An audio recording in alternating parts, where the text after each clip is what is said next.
Sinong umaahon, tayo ba o sila? Mga ngiti nila habang nakalubog ka pa. Saan napuntang bulsa?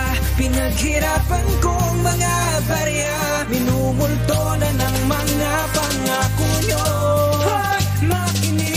Sa lupang sinilangan, tahanan aking bayan. Bakit ganito nangyayari sa ating bayan? Pangako, napapako, naghihirap taong bayan. Kailan makakamtan tunay na kaginawaan? Sa likod ng mga ngiti, mga kamay na magnanakaw. Politiko na sana ay naglilingkod sa bayan. Ngunit sila din pala milyong-milyong proyekto bigla-biglang nawawala. Hoy, nakikinig ka ba? Nagbibingi-bingihan o bulag ka ba? Gahaman sa kapangyarihan, kasakiman, nilulus tayo ang pera. Kaba ng bayan, anong kinabukasan ng lupang sinilangan? Kung hindi tayo kikilos at ating ipaglaban, gahamang mayayaman, politikong kurap, tayong Pilipino ang naghihirap.